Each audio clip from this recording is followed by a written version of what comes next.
Avui a Comarques al Plat. Comarques gironines. Chaves go home. Déu vos guard, bros. Avui, rostit de festa major. Rostit català de pollastre i botifarres. Un plat de dates assenyalades, de menjar amb la família, de festa major, inclús de Nadal també, però no únicament. Una recepta que no porta ni sofregit ni picada, que elaborem amb un foc suau, que ens concentra els gustos i els sucres de les carns a la cassola. Un plat que a l'estiu es pot menjar fred, acompanyat d'un bon cava, com ens recomana el Abraham Simón Ferrer en el seu llibre fonamental Cassoles Girona, que us recomano i que és d'on he tret aquesta recepta. Anem amb els ingredients. Per a 4 persones: mig pollastre a octaus, 2 botifarres, 12 cebes de platillo, una cabeça d'alls, 2 tomates madurs, 12 prunes sense os, un tros de canó de canyella, un grapat de pinyons, una copa de vi ranci, una copa de brandi, sal, pebre, aigua mineral.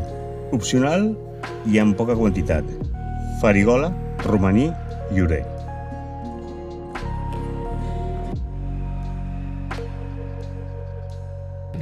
Començo amb un truc.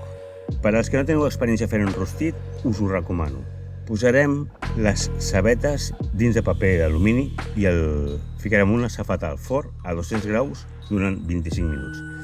Perquè coure les cebetes amb el rostit a la cassola no és fàcil. I si no ho heu fet mai, no us ho recomano. Si ja en sabeu, evidentment, tireu amb les cebetes directament. Bé, començarem amb una cassola. Si és plana i baixa, millor que millor. El primer que farem és al foc mig enrossir els pinyons. I amb molta compte que es cremen molt ràpid. Els reservem.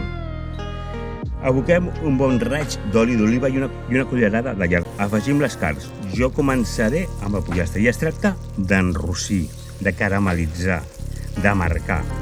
Per tant, començarem amb un foc fort que anirem baixant. Quan ja comencem a tindre enrossit el pollastre, incorporem les botifarres, la tomata, l'all i mitja ceba de figueres, i la posem per la mancança que tenim de cebes que estan al forn, perquè alguns deixi aquest gust. Es tracta d'anar voltant i anar enrossint la carn. Hem d'anar en compte no trencar ni les verdures ni la pell del pollastre. Anem girant amb molt de compte. En el punt en què les carns són ben enrossides, com podeu veure aquí, afegim el brandi i el vi ranci.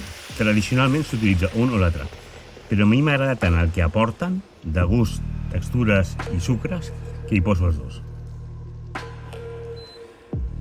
Un cop evaporat l'alcohol, comença de veritat el rostit.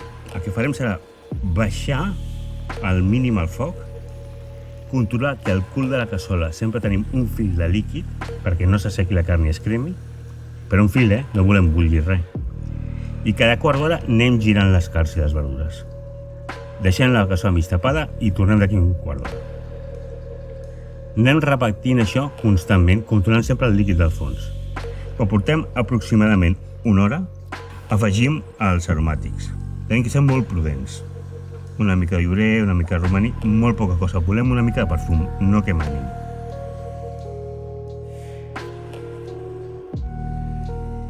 També incorporem les prunes, que reservem la seva aigua, per si ens cal afegir líquid a la cassola.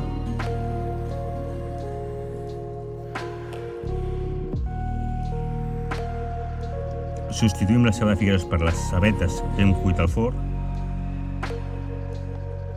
i afegim també els pinyons.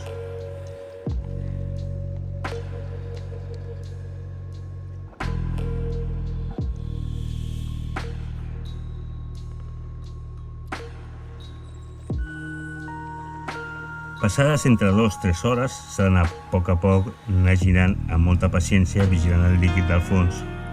Podem apagar el foc quan aquest sigui l'aspecte. Fixeu-vos bé amb el color de les botifarres i del pollastre. Completament caramelitzat, gairebé com lacat. Això és el que busquem, això és un rostit. Retirem les carns, les prumes, la ceba, la tomata, la canyella, els aromàtics, l'all.